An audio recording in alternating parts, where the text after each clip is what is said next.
Good afternoon po. Good afternoon. Okay na ba tayo? Okay na ba lahat tayo? Yung 50 pesos. Lahat meron na ba? Mag-explain lang ako tungkol sa 50 pesos. Kagabi, yung isang araw na post ako na ang 50, kasi marami nagtatanong yung 50 pesos kung gagastusin o hindi nasa cellphone nila. Sabi ko, habang may cellphone kayo, huwag muna ialis, huwag mo igastos kasi gumagamit pa tayo ng cellphone, kaya yung cellphone hawak natin, palagi tayo may pera. Pag ginastos nyo, di cellphone nyo, walang pera po. Marami nagtatanong, yung isang araw na explain ko na lahat na may cellphone, huwag pa muna igastos. 50 pesos lang keep it nyo. Iba naman, nagsisisi sa akin na bakit hindi ko lang sinabi huwag igastos. Iba na bumili ng alak, iba bumili ng mantika, iba, I want? Basta yung 50 pesos, feel ko yung 50 pesos sa ngayon, ang halaga, kunti na lang di ba? Makabili ba ng 50 pesos na soft drinks? Pwede pa. Kasi yun, iba walang pamasahe, kaya kinuha niya yung 50 pesos. So, pwede nyo, pag ginastos nyo na, ibalik nyo kung may pera ka, ibalik nyo yung 50 pesos uli sa cellphone. Try nyo, walang masama. Di ba? Sinabi ko, walang masama kung na-try nyo, di ba? Pera nyo din. Pero pag talagang hindi, wala na, gastos, gamit mo na. Wala na tayong magawa. Kung pwede pa maktiis, huwag mo maalala na may pera ka sa cellphone. Ganun ang maganda. Hindi ko tinatalaga na alala na cellphone ko may pera. Para hindi ka maisip na magastos. Parang wallet mo. Kung minsan nagsisiksik tayo ng 1,000, 500, kalimutan mo na yon.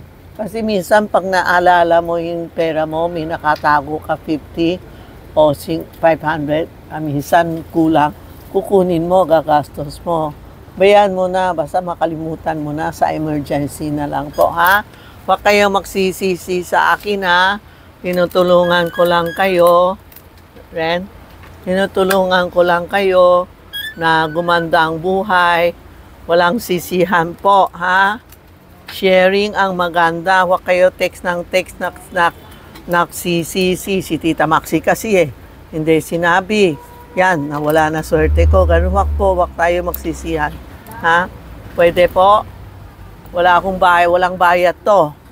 Hindi ako kumukuha ng pera nyo. Kaya huwag kayo magsisisi ng nagte-text kayo. Parang, aywan ko, huwag nyo na sabihin. Lalo ang mainit ulo ko sa nabasa ko. Bahala na kayo, ha? Okay po. Ngayon, may dumating akong yung ganito, triangle, para gumanda ang sa office, no? Triangle, naka-attract siya ng money. Green is money. Pag dinagay mo sa mesa po, for attract the money. Pag-attract yung kasi triangle, maganda ito na type ko, kaya sabi ko, i-try ko muna kunti. Kung gusto bumili, pakayaw, lalagay ko na lang sa office o sa bahay ko. The triangle, may blue, ito ang green, pera. Ang blue is peace of mind, no? Ang pink is love. Yan, Pwede kayo bumili isa-isa, maraming kulay pa. Maraming kulay pa nandyan, hindi ko na-display. Because sabihin, pink is for love, harmony. Ito yung peace of mind and money. Lalagay natin sa mesa natin o lalagay natin sa side table natin o office. Yan po, kunti lang dumating. Papasample ko lang kung ayaw ng customer, lalagay ko sa kwarto ko, sa office ko, sa bodega. Ayan po, ha. Yan ang for money, for health, and for peace of mind, and for love. Yan ang triangle to have more powerful. Ang triangle na crystal, crystal siya, nagsisip-sip siya ng mga good energy, iiwan sa crystal para hindi tayo, yung bad energy, hindi lumalapit sa buong room natin. Yan po, ha. Tapos, may dumating ako, mga bracelet na panglalaki, no? Yan, oh. Jade, ha. Jade na maganda. Hindi yun hindi yun class A, ha, mga class C ito. Pero tinang mo, hawak mo, ang lamig. Yan, mga 12 mm o 14 mm, no? 14 mm para sa mga lalaking gusto magsuot ng jade for water, mga mga water, mga metal, mga wood. Yan. Tapos meron din tayo tiger eye, no? For business, for health. O yan po. Tiger eye. Tapos meron din ako tiger eye with evil eye. Yung mga sobrang inggit na sa'yo, suot nyo ito. Panglalaki ito, ha. Yan, tingnan mo. Screenshot nyo and text Tita Maxi, Charm, o Charmy on Pin Messenger. Text nyo. Para mabilis, madali, tumawa ka sa 8244-0369 po. Ito ang mga lalaki, oh. May evil eye, oh. Talaga, grabe na. Evil eye with health and business. Tapos ito, sa mga metal. And obsidian. Oh. Ito. Tapos ito, oh. Agate to. Tapos, ito pala, mag-explain lang ako. Ito ang tinatawag namin 999 gold na Vietnam gold. Hindi, kasi meron ako 24K na mantra sutra na gold. 24K. Ito 999 na Vietnam gold. May customer na complain, bakit 999, ibig skala niya 999. Bakit law binenta ko siya na ibang presyo, samantala sa video ko sinabi ko 999. Hindi ho, 999. Ito ang 999 na gold, na Vietnam gold. Oh. Intindihan nyo muna saka kayo makomplain sa amin. Panood nyo uli. Review nyo mabuti. Hindi sisi kayo ng sisi sa amin. Yan pala, mali kayo. Kaya nga naka-explain uli ako sa'yo. 999 na Vietnam gold. Hindi 999 po. Kasi yung may na-complain, galit na galit. Sabi ko, pumunta kayo dito.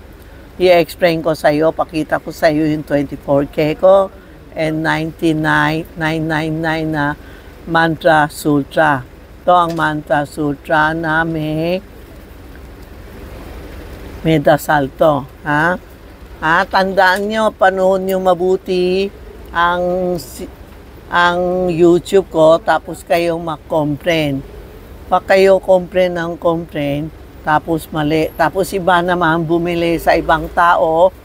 Tapos nagalit sa akin, bakit 699 ang Yasui coins ko? Lumabas na naman yung lalaki o babae yun na nagbebenta ng 699. Wag po. Ang Yasui coins ko talagang 300, ha? Anong pangalan mo? Ito Yasui coins ko, ha? 300. Hindi yung 699, ha?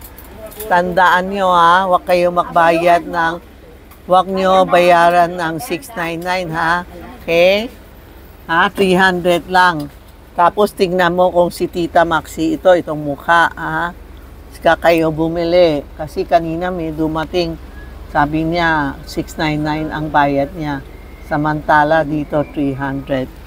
Yan po, ha? Tandaan nyo. Tapos meron din dumating to, ang tagal ko na inantay, ngayon lang dumating, yun lalagay natin sa box. Halimbawa, may gumagawa sa iyo ng masama. May gawa siya ng masama sa iyo, ihang mo sa back mo o ipin mo sa bra mo, yung mga bad energy, aalis. Tapos kung may gumawa sa inyo ng masama, sasabihin niyo po kung sino gumawa sa iyo, bubabalik sa iyo, sa kanya. Halimbawa, pag may gumawa sa akin, sa palagi ko sinasabi, sino gumawa sa akin, ibabalik sa kanya. Talaga bumalik sa kanya. May nangyari sa akin, tapos sinabi ko kung sinong gumawa sa akin, bumalik sa kanya. Tama, bumalik sa kanya. Nakita ko yung sakit ko nasa kanya na ngayon po. Okay? Huwag tayo magganti, huwag tayo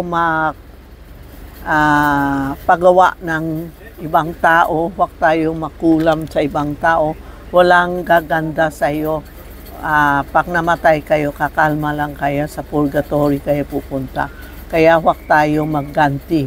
Pag galit, galit, pero forgive na lang, forgiveness na lang, huwag yun gaganti mo o susumpain mo. Alam mo, kaya ko din magsumpa ng tao, ayaw ko lang. Ba? Ganun ang gagawin natin. Huwag magsumpa, huwag magganti, no? Huwag maggalit sa tao. Be relax lang para gumanda ang buhay natin po. Thank you po.